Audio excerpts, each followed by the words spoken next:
Hello, my friends. Welcome to Let's Talk, produced by Wise Mindly Inc.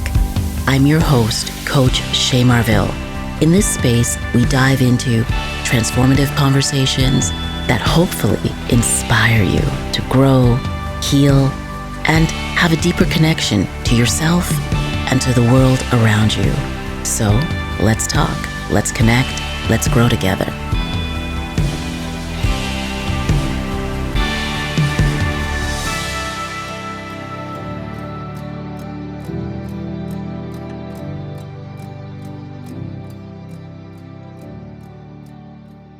Welcome to Let's Talk. My friends, today, oh my goodness, in the pod, I have, and you know, I do have special guests, but this guest is very special.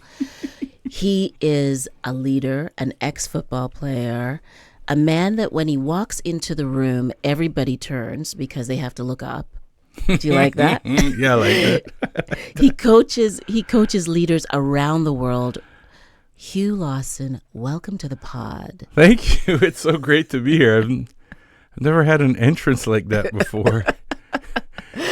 Listen, we a couple weeks ago, we got to hang out, and I learned a little bit more about you, which was exciting and invigorating and inspiring for real, because of the work that you're doing around leadership, and in particular, what I think is very fascinating is that you talk to leaders about empathy.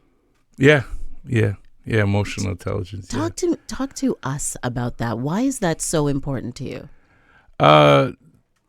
Well, it's interesting because all my career, anytime we had like annual reviews, my managers, my bosses say, "Oh yeah, your EQ is off the charts. Like you have really high IQ."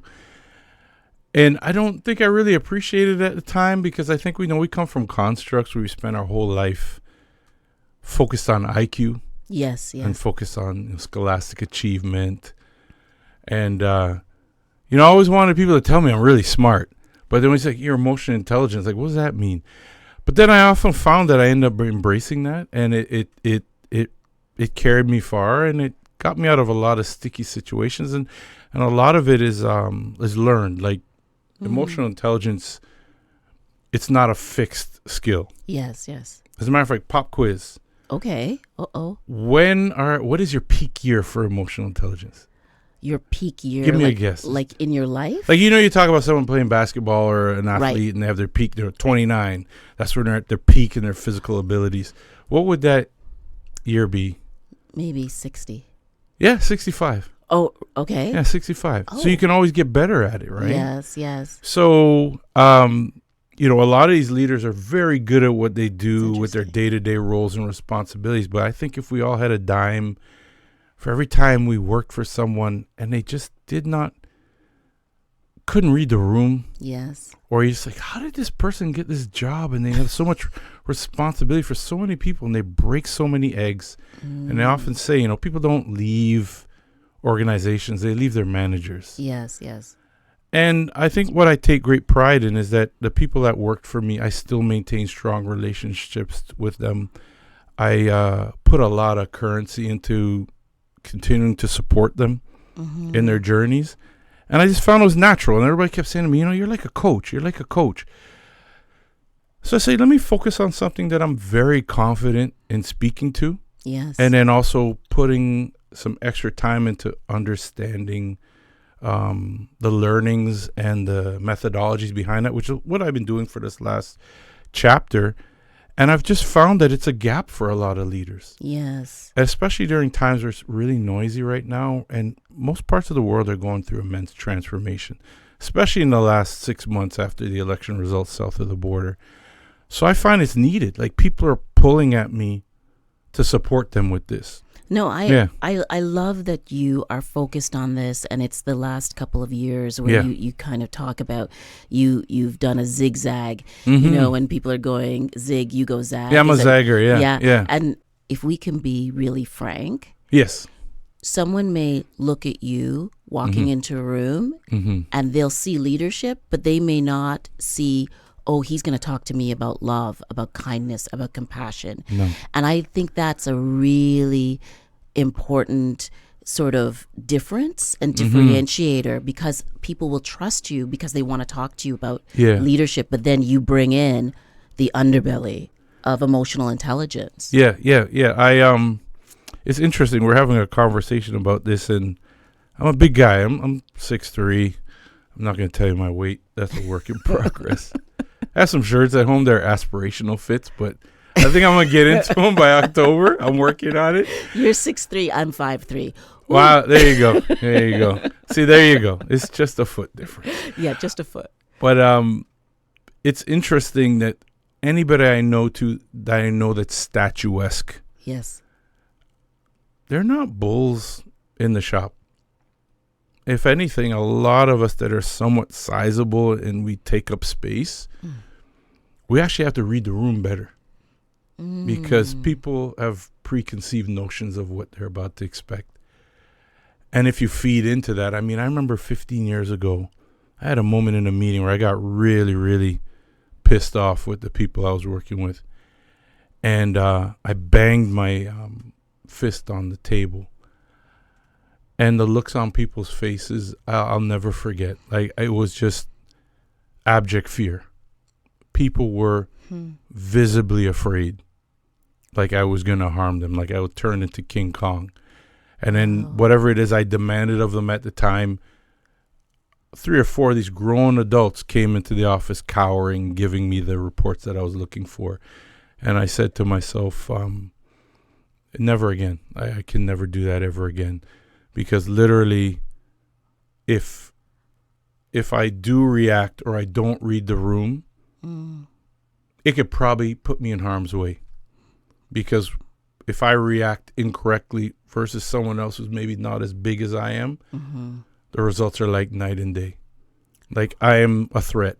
Whoa, okay, wait, what did that make you think, like, and feel when you saw the reaction of the people in the room? Sadness, because I'm not that guy. Anybody who knows me, I'm not an angry, people see me as unflappable, very cool, very laid back, very kind.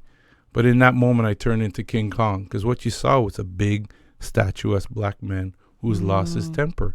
And time again, over the course of history, you see what happens when we act that way.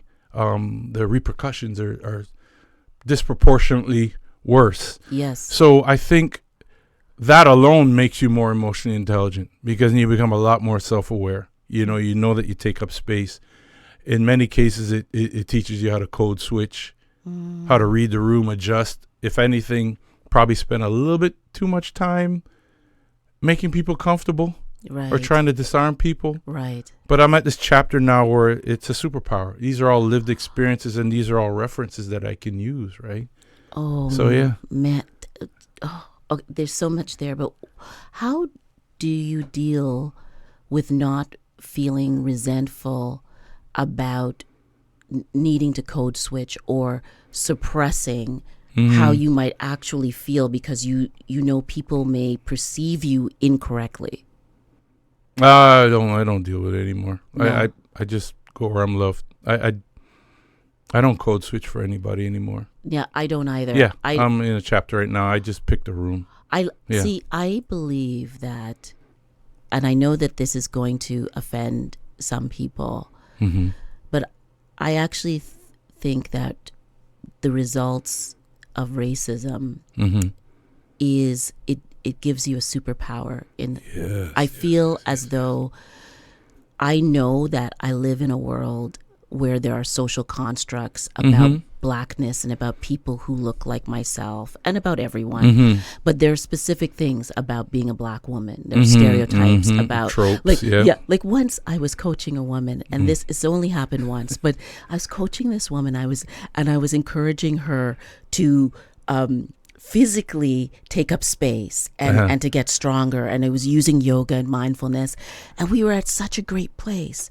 And what she was, I was, showing her what to do, and then she would repeat it, or she would, we were trying to create a pattern. Yes. And so we're standing in front of this mirror, and she's doing really well. And then she drops in like 2 snaps, like my gosh.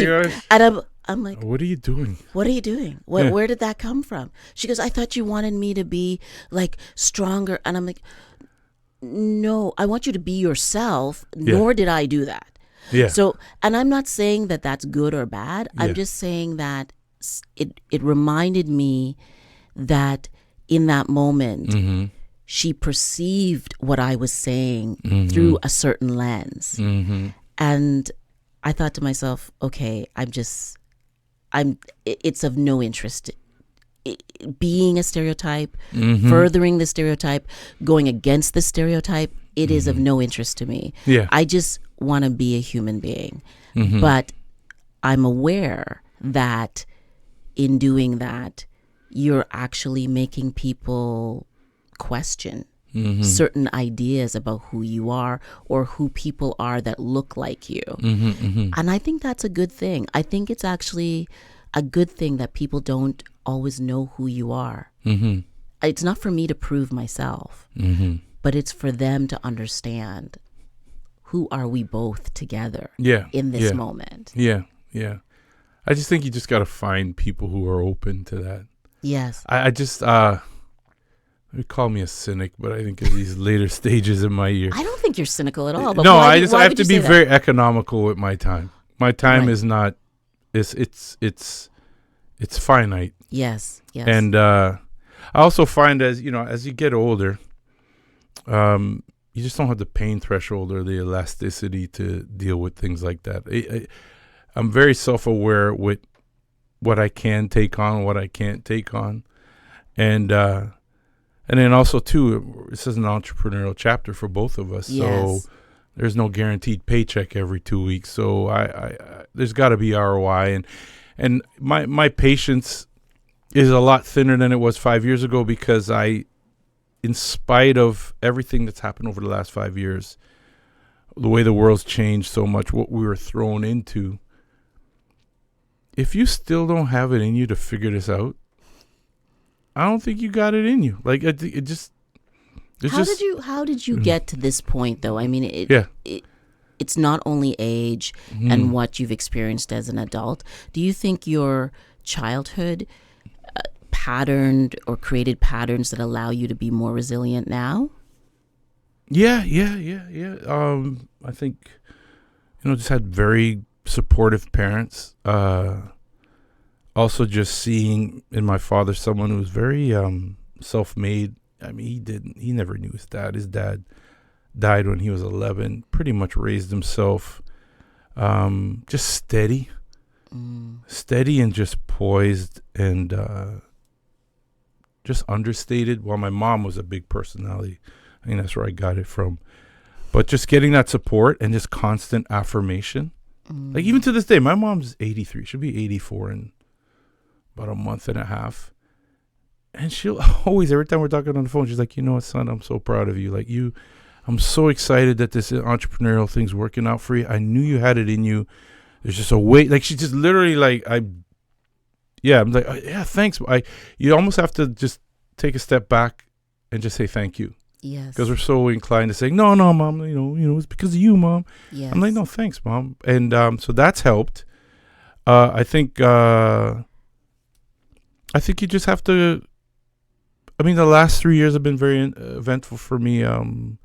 Making a switch, leaving a company that I was accustomed to for 13 years because I really wanted to do something purposeful and meaning all day. So just really following Japanese philosophy, Ikigai. Yes. Where I could be at the center of what the world needs, what I love, what I'm good at, and what I can sustain a living doing. So I moved to the healthcare space. And that was a dark, dark chapter. How so? It was a very, very toxic organization. And also just moving into a whole new sector. I just took a huge leap of faith. Usually when people leave, they kind of go to a competitor. Right. Or something sort of aligned with where you were. Yeah, so I just went to a whole new space because I figured that could be the Ikigai because this is saving lives, right? Yes, yes. And then my background, my family, anybody who's from the Caribbean, their family's littered with nurses. Yeah. I say it all the time. Yeah, my mom's a nurse. Everybody's a nurse. So, and then my daughter was studying neuroscience. So it's like, yes, this is the space. This is the space. But that took me to some pretty dark places. Just that atmosphere, the pace, even just the nature of the business. Yes. And it's very hierarchical. Yes. And chaotic at the same time. Chaotic, yes. Chaotic at the same time. There's a term one of the executive directors used that I learned from her. It was VUCA, which is an acronym. It's volatility, uncertainty, complexity, and then ambiguity, all at the same time. They use it in the military a Yeah, lot. yeah. Yes, yeah. But I think literally in the healthcare space, I mean, you're at war with people's health and having treatable outcomes, right? But it took me some dark places, like really dark places in terms of my own self-worth, imposter syndrome, started having anxiety attacks on the job. But the fascinating thing is that it takes you to a space where it either makes or breaks you. Like they always say, there's one NBA pundit, his name is Mark Jackson. And he always, before you go to commercial play, you know one thing, Jim? Pressure brings about two outcomes. It either bursts pipes or makes diamonds. And yeah, I think it's what I don't think anybody's ever had a breakthrough without a dark period. That's right. Yeah. And then you go to the brink and you got nothing to lose. You got nowhere to go but up. And from that stint, I was like, I never want to work for anybody ever again. Never, ever again. I would rather die than work for somebody again. That's how strongly I feel about it. And then you ask about different chapters in time that kind of give you that resolve to kind of forge on. You mentioned I played football. I was drafted by Toronto Argonauts like back in the day, like last century. But I witnessed firsthand what's it like to see people in peak performance that don't have a plan B, and how things are possible when you're highly motivated. When you go to rookie camp, you have Canadian kids and you have American kids, imports. Like they call them internationals. I don't know what they call them now in the CFL. But the rookie camp was mostly kids from the States. And then at the time, I think Toronto only really scouted in province. So a lot of the Canadian kids I played against at the university, so we all knew each other. So we all hung out during camp. I see. So we sat at the same table in the mess hall. But then with each 2 to 3 days, people would stop coming to the mess hall because they're making cuts. Right, right. So cut a Canadian kid's like, I can tell people I made it to camp. I got a degree. And London Life's hiring. I'll be fine. And then you shake their hand and it's like you wish them all the best. Or if you're lucky enough to see them before they got cut. And the table just started getting sparser and sparser with each day. And but when the American kids got cut, it was cataclysmic. Because these guys didn't have a plan B. Right. 95% of the rookies were African American, probably from abject poverty. This was supposed to be their stepping stone to the NFL. This is going to sustain a whole neighborhood. Yes. They don't have their degrees. They're herded through the 4-year experience of playing football. Probably since they're 9 or 10 years old, they've been put on a pedestal of which the only thing that was the source of their worth was playing. On a Friday night in a small American town, you'd have 15,000 people in the stadium watching the top high schools play. So this is their only identity, and this is their only ticket out. And I remember there was a gentleman, him and I were both defensive linemen, and he was from Grambling State, a historical black college and university. And they call him Big Red. And he remember he looked at me and goes, Hugh, if I don't make this team, I'm on the block. I'm on the block selling rock, and I got a kid. And it was no coincidence that these players flew a little faster on the field. Yeah. Their collisions were harder. They were a blur. And they played with urgency.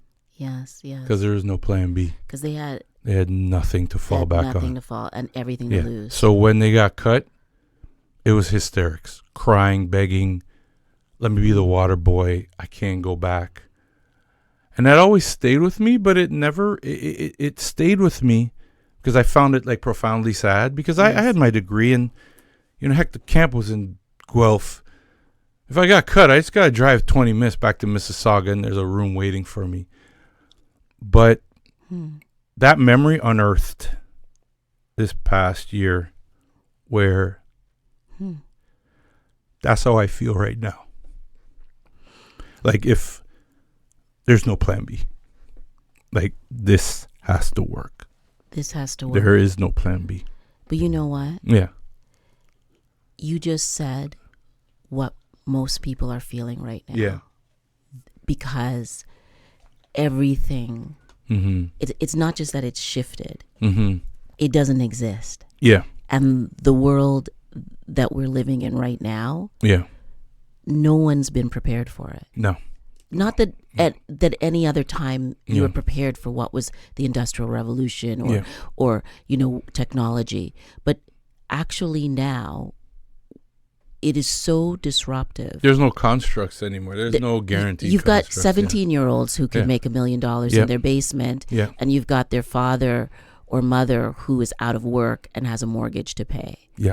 And that's the reality. And the other piece of this is it's funny we decide to meet today because this is the last day of June and it's Men's Mental Health Month. What do you mean, June or July? June. So right? Yeah. I didn't know. And there's a lot of conversation right now about loneliness and men's loneliness, isolation, and everybody's blaming it on feminism. But that's a whole other podcast. Of course, we'll do. Yeah. But the reality, I think, is, or the truth is that loneliness is related to our disconnection from each other, which is related to our lack of empathy and our and our EQ, which you started talking about. Yep. And I think what you just shared, that profound memory and how it's been unearthed in the last 3 years is what so many men are feeling and experiencing and have no ability, language, history of talking about it. No, you're right. And the other thing to think about too is like my trips to the Gulf region for work. That's where you see the stark contrast between societal norms there and here. Western European society greatly encourage rugged individualism.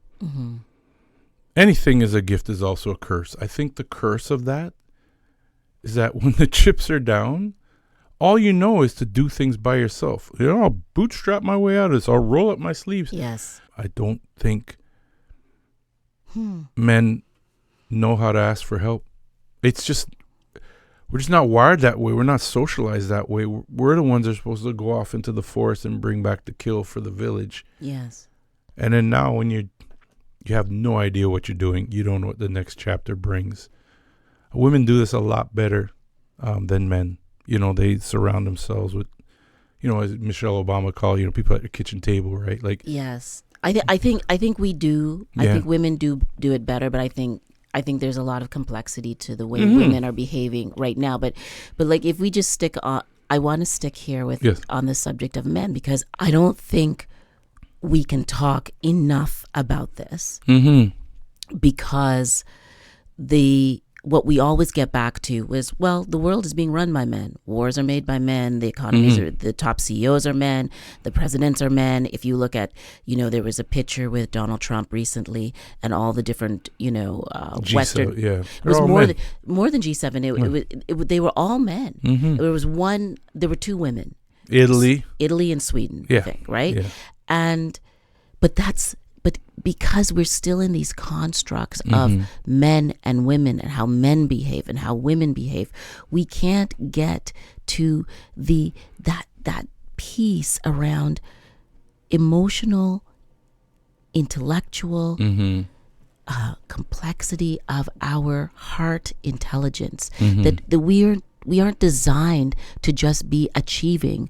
We're designed to evolve and adapt. And the question is, are we teaching young boys how to adapt, how to be more than the hunter and the gatherer? And by the way, they're disproving that. They're saying that, there are many scientists who are saying that men were also looking after children. They weren't only the hunters. Women were also hunters. So some of it is the way we've structured this entire society, that men should not feel, women do all the feeling and the nurturing. Yeah.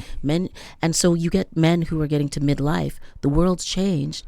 It's leaving them behind. And they don't have the capacity. Yeah. But they do have the capacity. Yeah, they do. And what you're doing is like reinventing yourself. Yeah. Is part of that. Like, you actually work with a lot of women. Yeah, when I was looking at my CRM and my funnel, all my clients in Canada are women, like my main points of contact. As a matter of fact, the current engagements I'm on right now, all my clients are Black women leaders. Yeah. I love it. Fascinating. I love it. Like, I learned so much from them. And I'm in a chapter right now where if anybody can stand on my shoulders, like, I just want everybody to thrive that hasn't been given a seat at the table. And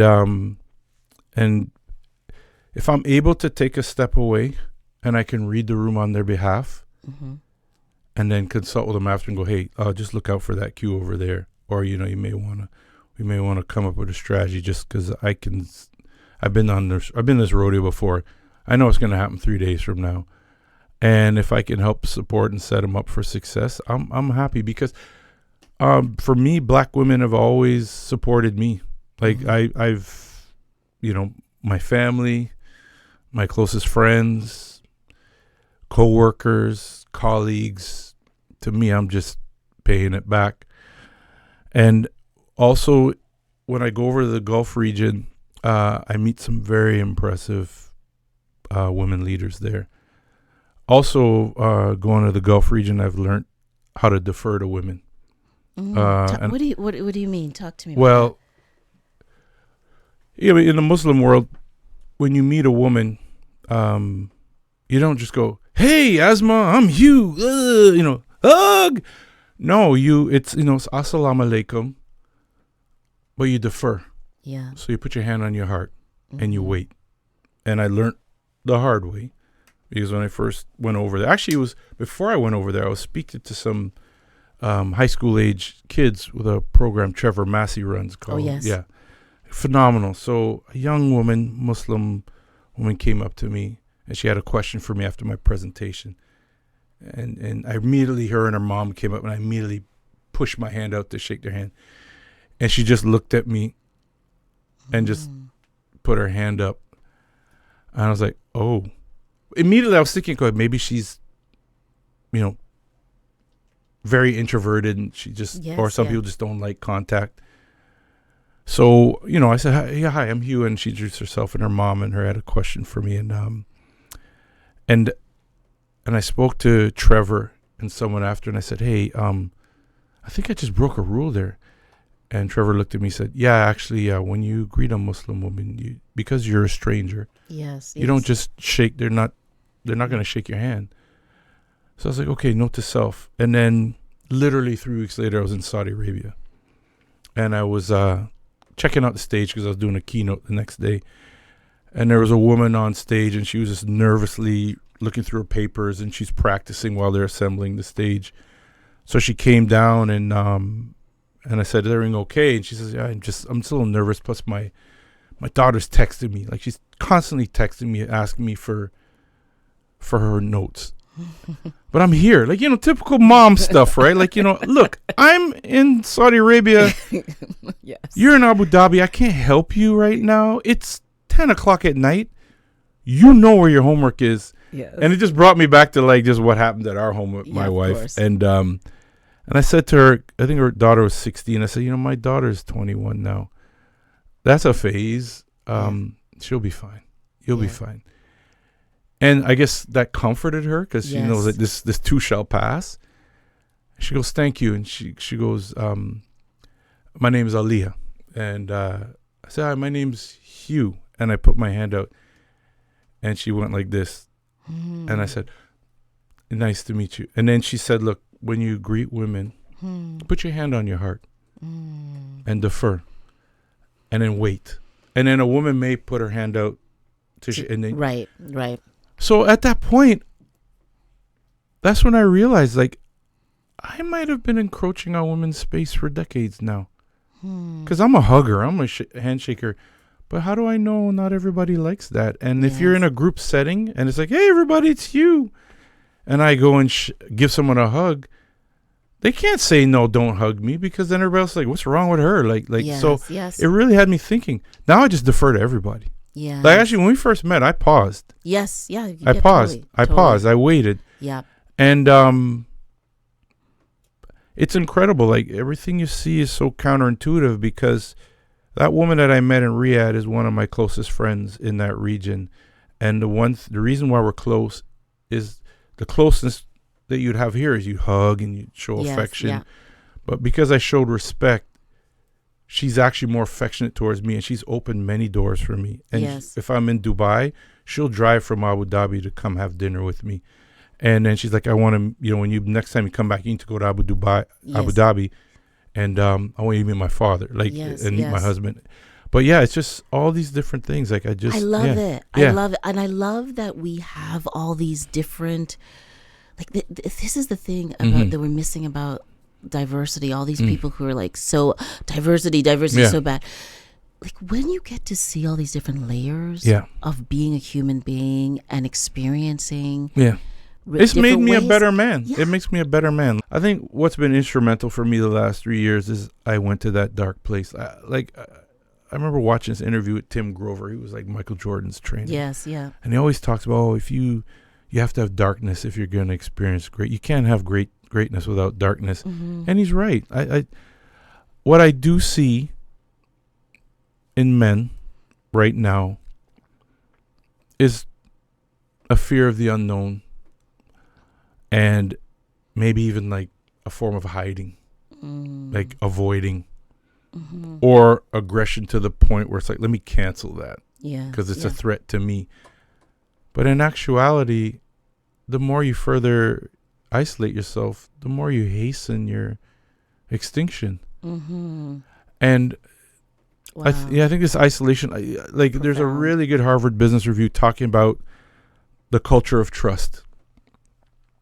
In Western worlds, in many cases, trust is built by, your credentials. Yes. Your credibility, like who you know, education. Who you're connected, your education. Yeah. But when you look at cultures outside of the Western world and European world, it's very village centric. It's building bonds. It's relational. Yeah. You eat meals together. Yes. You take time to get to know each other before the transaction. And actually, that's also very common in indigenous culture, too. Yes, I was going to say. So it just, what I found, I have more spirit animals over there than here. Yeah. Because that's the way they do it. And actually, when I think about it, that's all I know. Because that's how I was raised. That's the culture in which I was raised. That may not be as great a fit here. Well, it's about also time, the time to be present with someone. Not like I'm going to meet you for 30 minutes and and let's look at our agenda. That is rewarded in this society. In some other cultures, you would never put a time limit on your meeting with someone because you don't know what's going to evolve. Yeah. I remember one of he's one of my best friends now.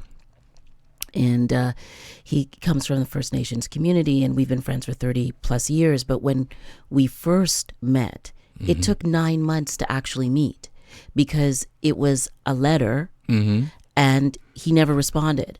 Mm-hmm. And then when he did respond, he called me on the phone and he said, his name's Tom Alcoz, and he said, he's like, "Hey, Shay." And I didn't know who I was like, "Hello?" Who this? And Yeah. he's like, it's Tom. And I said, "Tom who?" And he's like, Tom Alcoz. I said, "Oh my God." Yeah. Oh my God. He talked to me as though we were already friends. Mm-hmm. He's like, "Well, it takes time Yeah. to meet and connect." And he goes, I'll meet you. Mm-hmm. And then we met, and then we had a 2-hour conversation, and then and It all these evolved. things unfolded in introductions. And I do think that bonds you in a way to someone where you trust each other because you have this relationship. Yeah. It's so powerful. It's the only way to go. It's the only way to go. Do you think the way you're evolving now, as an entrepreneur, as a leader, Mm-hmm. do you think that has a fit in Canada, or do you think of yourself as beyond Canada because of the work you're doing internationally? That's a good question. At this point in time, to be honest with you, I'm a little pissed off at Canada right now. Tell me why. And there's a reason I'm asking, so I'm curious. I'm a little pissed off at Canada right now. I think we're very judgy. Like, we talk about Canada having a productivity problem. I think a lot of that productivity problem, and you talked about this at lunch, one is insecurity. I think the second one is hubris. We put ourselves on this moral high ground. We're very judgy. And I think this hubris is getting in the way of fully using our human resources. Like, there's a lot of talent coming to this country, and it's being completely wasted. One of the clients I work with, they onboard about 56,000 new arrival professionals to the GTA. And I do emotional intelligence workshops because when they come to Canada, they've been marketed to very heavily. Yes. Land of milk and honey. Come over here. We want you. We need your capital. And then they come here and they get punched in the face. And many of them who are coming from great success, great academic, great business acumen, working for some great companies, they come here and they get punched in the face. And one of the first questions they get asked is, "Do you have Canadian experience?" Which is one of the most insidious questions you can ask anybody. Why do you say that? Why? It's not a question. Yeah. It's a way to end a conversation. It's basically saying, we don't want you because we know the answer. I mean, you remember in high school when you break up with somebody and you go, "Hey, it's not you, it's me. It's me." You can't come back from that. Like, you're just like, "Oh shit!" Like, okay, Yeah. it's done. It's a way to end a conversation, and then at the same time, it's erasure. So you bring people to a new country that you've courted. Yeah, you invited them. Yeah, but you've not told the people here that you're over there inviting people left, right, and center. And you're inviting a whole lot, so then you're actually throwing them into a hornet's nest because everybody here is resentful. Yeah. And then we need them. Yeah. Like, if we don't bring them in, like, we'll die out. We're aging out. We're not repopulating. Everything will be supported by these people. And then we ask them this question of which we know they can't fit into or they can't even answer. And then these people end up taking survival jobs, but they worked at Tata in India. Yeah. Or they worked at Aramco. Yeah. Yeah. Or they have a PhD Yeah. and they've got, a ton of global experience. Yeah. That we undervalue. So we're completely wasting talent. And I watched a show. I think it was Steve Palkin. He interviewed this gentleman. His name escapes me, but he's the CEO. TVO, But the gentleman, the guest, his first name was Dominic. He's a CEO of an organization that advocates for immigrants.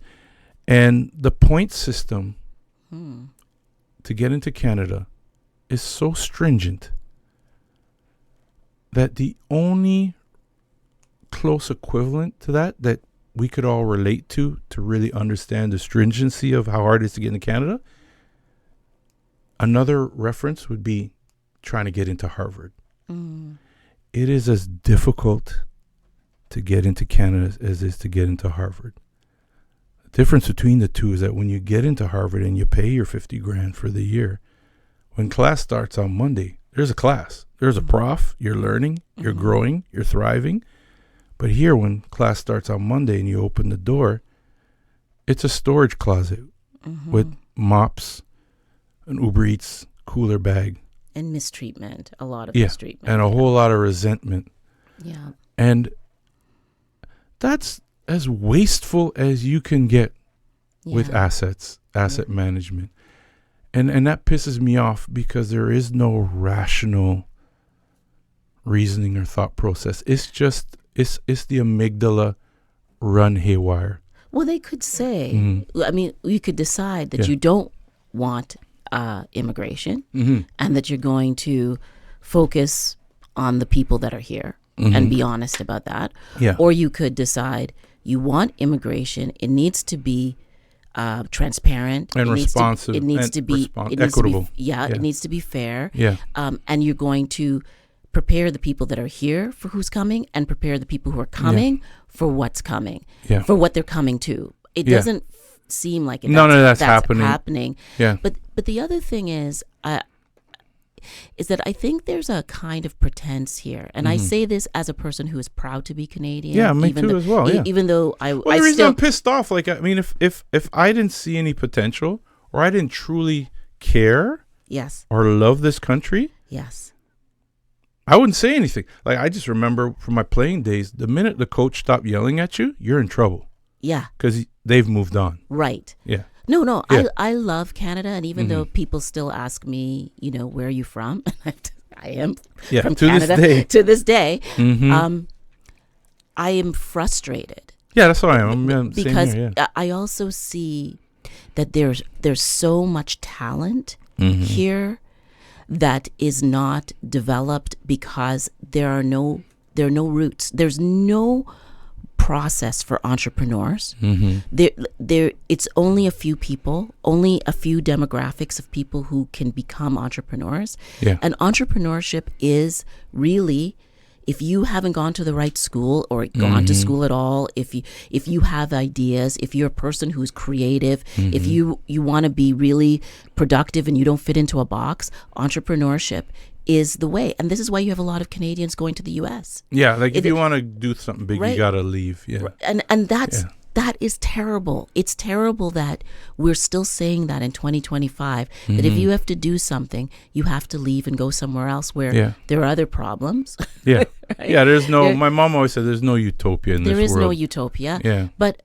But I think you're right. I think we have to talk about it. And I think we can't afford to be polite. I think we have to say, because we are in this situation where the world has literally changed overnight, that if we don't react and change. This is our moment. This is the moment. This is our moment where Canada has its darkness.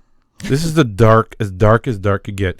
We have a trading partner that sees us now as the 51st state, of which 80% of our output goes there. If we can't pivot and adapt from this, I think I become that defensive unit coach that just says, Lawson don't have it in him. Because another thing too, that when you go elsewhere and you see the difference, there's a scarcity mindset here. And yes. Right. And so you got insecurity, hubris, and a scarcity mindset. And I think, a lot of it could be the big monster to the south that makes us a little bit more.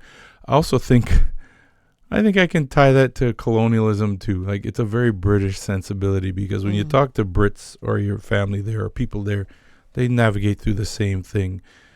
And that scarcity mindset of which, hold on to what you have, or everything here is a big three. You look in every sector. There's a big three that holds a lion's share of everything. Yes, yeah. And they hold on to it with dear life. How is that not a monopoly then? Exactly. And then as a result, the rest of us have to flail around and figure out what scraps are left over. But even just when I go over there, let's say, for example, the Gulf region, the abundance, you could taste it in the air. Like it literally, so prime example, someone comes here, looks for opportunity. First question is, do you have Canadian experience? When I go over there, or any Canadian, I invite you to just take a week off and just go to some conferences and visit the region. The minute you show up in the room, nobody actually asks you a question. They actually introduce you as a global expert. And it's then where you go, yeah, actually I am a global expert. I'm from Canada. Okay. So then why do people then want to come here then? If there's such abundance there. I think it's changing. You think it's changing. Oh, word's getting out. I agree. I agree word's with that. getting out. Yes. And if you really look up at the makeup of who's coming to Canada, it's heavily concentrated in a few countries.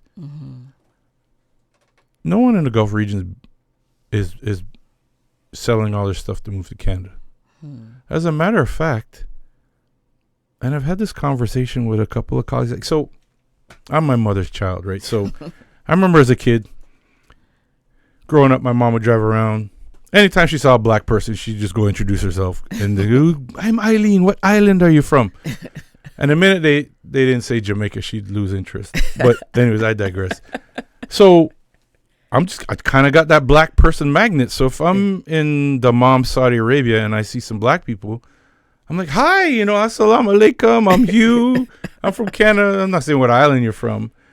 But there's a lot of expats in the region that are melanated, and they're doing big things. They're running. So there's one cat from the UK. His family's originally from Belize. I said, hey, man, let me ask you something. Like we all end up having like black people table in the middle of Saudi Arabia. I was, hey, man, let me ask you a question. I think I get treated well here because I'm black. And I just can't explain it to my colleagues back home. And he looked at me and goes, you're right. I do feel the same way too. And what is unsaid, because in the conversations you have, no one comes out and says, yeah, we got to stick it to the man. Everything's very respectful. You don't speak ill of your leaders. But off the record on a Zoom call, I will get nonverbal cues. And I'll say, look, just let me put something out there. Just blink once for yes, blink twice for no. I said, I think you guys treat me really well because I'm black. And my colleague on the other line, Saudi national, he's like, I said, is it because you see what's happening over there and how people have to navigate through a lot of these systemic barriers? And he goes, yeah. He goes, 1, you're very educated, Hugh. 2, you have this immense experience. 3, you have a way about you that endears yourself to everybody here. We just absolutely love having you. But 2, we could never live there because we've seen what's happening over there. And the fact that you're able to bring all this value and navigate through all that tells us you're really good at what you do. Yes. Yeah. Yeah. No, I mean, I concur with all those things. And that you just said about you, because I believe those things to be true. And I don't have any reason to blow smoke up, you know what. It's a family-friendly show. It's a family-friendly but you're not the only one. I've got a few people who are, in the Gulf and doing really well or trying and have been received really well. I get back to this point about one of the outcomes of racism that is unexpected is that is a bonus. If you could say, that's probably not the right word, but is a positive, is that when you are rejected or judged, evaluated as less, when things are taken away from you, because of what you look like or have been taken away from the people that you come from, you have to figure out other ways to do things. Yeah. And there's one psychology that becomes a victim of that and feels bad and is broken by it. And then there is another psychology that breaks through it and says, I have more than my ancestors ever had in the last 500 years or 400 years. I'm going to make what I can of it, because what I see are ways of surviving that are not clear to others. And I think this is the thing about Canada that bothers me, is that I think we are squashed psychologically because of the U.S. And the U.S. has this big idea about possibility, even in all of their darkness and strange things that are going on there. And I'm not suggesting that America is better or anything like that. What I am saying is that they have this philosophy of possibility that we have for a long time said, it's so great that they have that, but we're not that. We're so much more humble. And being humble is making us smaller than we are. Because you have to qualify to get to the next level, and who knows how to qualify. I don't think that's necessary. I think the possibility that exists in America, it exists here. This is different, right? It's just different, and we have to invest in people, and we have to help each other, and we have to collaborate. And I think we have to see all of these things that put us in boxes as this is someone else's belief system. This is not who we are. Yeah, we need to create. I think the other thing too. We've had a conversation with a friend about this. Canada is in the middle of an identity crisis. We don't really know who we are. We're not America. No, and you know what? That's not an identity. But that's not an identity, though. Yeah, I think when I'm navigating through those spaces, the beautiful thing about that region is you could work in 3 countries in 9 days. Everything's an hour and $100 flight away. And the ability for me to adapt to each region and to each audience is very Canadian. It's literally driving on Eglinton through Toronto for an hour. Right. Yeah, literally my commercial efforts there are the equivalent of driving through Eglinton on a day where traffic is open. You adjust, you're in little Portugal, Eglinton West, barbershops, jerk chicken. Caribbean, drop down to Bloor, even got like a Himalayan spot. I just think in this darkness, I think we really, really need to figure it out what is that Canada's what we're gonna do to put us on the worldwide map. And I can tell you from what I've experienced, when I go there, and they know I'm from Canada, I get love. But I think we need to love ourselves, and we need to celebrate ourselves. This scarcity mindset. So I'll give you an example. Entrepreneurship. You talk about how entrepreneurship is so squashed here. 25 years ago, let's say in the year 2000, 3.3 out of 1,000 Canadians would start a business. 2024, it's 1.3. Say it again. Sorry. So every year. Yeah. So if we were to look at the year 2000. Yes. In that year, 3.3 out of every 1,000 Canadians started a business. Yes. Last year it was 1.3 out of 1,000. Insane. But why would you? No, well, there's no the taxes alone. I mean, will kill you. I don't want to talk about that. Yeah, I know that's a whole other episode itself. But no, what is the benefit? What is the upside? And the fact that we are not supporting entrepreneurs in all of their different disciplines and fields and backgrounds, right? And backgrounds means that we are suppressing the productivity and the creativity that this nation has. Part of what makes Canada great is this pluralistic, multicultural, dynamic society where people are living together and experiencing a sort of hyper diversity that doesn't exist anywhere else. But if we don't value it, if we don't learn to tell the story of it, if we think of ourselves as always second to the United Kingdom or to the US, then how do we progress forward? There's no place like Canada on the planet. There's no place like Canada on the planet. Like, we need to honor that. Like, when you look, and to me, the fact that, you say pluralistic, what I see is an adaptability, a versatility, variety. I mean, look at the NBA Finals. Okay. I mean, there's literally at any given point 4 Canadians on the court. Yes. Montreal, Haitian background, Hamilton, Ontario, Toronto. And when you look at each of those kids' flight path to the top flight, yes, it was grassroots. Yep. National program support. 2 years of high school. A brokering of a deal to go to a major prep school in the States. 2 years in some random small town in Ohio. And then off to a D1 school, 1 to 2 years in school, and then a lottery pick, of which these kids are now making $30-40 million a year. That could probably generate about $1 billion of income over the course of their career. And what you see there is a necessity to have to pivot all the time. Yes. Because if they do the full 4 years of high school, like say SGA did, Shea Gilgeous-Alexander did 4 years of high school in Hamilton, stayed in Hamilton, he would have got a scholarship to an upstate New York or a tier 2 program, dominated there, and might have gotten a free agent tryout with an NBA team.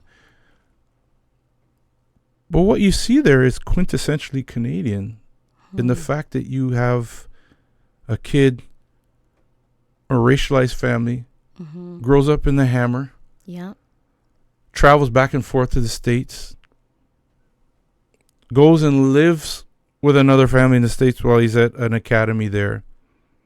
So fast. Everything there could be the model and best-in-class approach to how we could do things immense on the global stage. SGA is the best basketball player on the planet right now. And everything about him is Canadian. The Americans didn't make him a better basketball player. The Americans gave him the stage to be a great basketball player. That's what we lack here is the stage. I can tell you right now, what I'm doing over there is not different than what I'm doing here. But the difference between there and here is there I'm celebrated, here I'm tolerated. Huge. Like if I'm here, if I equate it, I'm going to keep doing sports analogies till I'm blue in the face. It just feels like, and I think this is the entrepreneur, or anybody who has aspirations or ambitions to do great things, you're basically like you're running a 10-100. But you got a 200-pound sack of potatoes on your back. But when you go elsewhere, sack falls off, you're running 9.5s. Because you were carrying a sack before. Yeah. Like, and I'm not talking about, it's all aspects of Canadian life. Like we need to think abundance. I agree with you because I think being an outsider in business, in entrepreneurship, if you look at all the tech bros, not that I'm celebrating them, right? Bros. Whatever. It's the outliers that create the opportunity, the business, and the industry. I think actually when you are an outlier, when you are discriminated against, when you are pushed back, you actually get to see the country in a way that the country doesn't see itself. And that's not always a bad thing. No. Because you get to see different pathways. It's just about getting to the people who design the structure, help them to understand that you can import 100 million people, but if there's nothing for them to do, if you don't support them growing into more, you're just going to have 100 million people who are not making the country better. Yeah. And that's not what we want. No, right? you don't want that. No. So listen, you and I could go on. Yeah. Well, how long has it been? Like, what time is it now? Like, I just. Listen, you're gonna have to come back on and let's do a sport. Everybody always says that, but they never invite me back. No, we're gonna do a second episode. No, we will. Yeah. I will. I will. Listen, cool. Listen, I'm so grateful. I'm so grateful that we got to know each other this year. We've known each other for years online, but we actually got to meet. And I'm a big fan. Like I said that at lunch. I go, I've been watching you for a while. This is like I was actually telling a friend. I was like, I'm having lunch with Shay Marvell. Word? I'm like, I think, I don't know. Should I dress up or something? Like, you're funny. I used hand cream that day. You used hand cream. Yeah. Okay, well that's good. Thank you. Yeah, my dear departed dad. The last thing you want is dry skin. It's be ashy. You got like 30 seconds for a quick story? Tell me. Yeah, so back in my working days, my dad worked at Petro-Canada for like 25 years. And he retired, early retirement. And the company I was working at the time, we just acquired this huge incentive program at Petro-Canada. And those are the days of catalogs, print catalogs. Right. So they did a photo shoot. So rather than hire models, they got staff. So they go, Hugh, you want to be in the photo shoot? I'm like, heck yeah. It's Petro-Canada, right? So then I get to the photo shoot, and they're like, we're going to put you on the cover. I'm like, what? Word? I'm going to be on the cover? And they go, yeah. I go, I can't wait. I'm going to bring this home to my dad. So I remember I was wearing an apron, and I had a wok pot in my hand. Yes. And I'm looking up. I think I saw that. Yeah, it was a points catalog. Yes, and I was like, and I just remember my dad was so direct and just matter of fact and very proud. Yes. And I remember bringing the catalog home like, Dad, look, I'm on the cover of the Petro-Canada catalog. This is where you work. And he looks at it and he goes, you think you could at least put some cream on your skin when you took that picture? And I look at the picture, and sure enough, right in the crook of between my thumb and my first finger is ash. I'm like, damn. And it wasn't like a website where they could do it over again. Like there was like 10,000. And then my dad just looked at the magazine and just walked off. And I was shoulders slumped. I'm like, man, I need to cream my hands the next time I do. That's a Caribbean parent. Yeah. You think you could have cream your hands before you take the picture? Like, thanks, Dad. I know you're proud of me. Yeah. I love it. Yeah. I love it. Listen, definitely. Maybe we're going to have to do, we'll interview someone together. Okay. Hugh Lawson, thank you for being my pleasure. on Let's Talk. Thank you. You are a gentleman. Thank you. You are a champion. Thank you. You are a leader in this new world that we're living in. And I'm so glad. Thank you. It's an honor to be here. We're getting to hang out. Yes, ma'am. Yes, pleasure. Salam. My friends, thank you for joining me on Let's Talk, produced by Wise Mindly Inc. I hope today's conversation inspired you to take action, reflect, or embrace on a new way of thinking, on a new path. And if you enjoyed today's episode, and hopefully you did, don't forget to subscribe, share, and even leave a review. Reviews matter. They allow us to do way more than we're doing now. Let's continue the journey of growth and well-being together. Until next time, I'm Coach Shay Marvell. Stay connected, stay curious, and let's keep talking.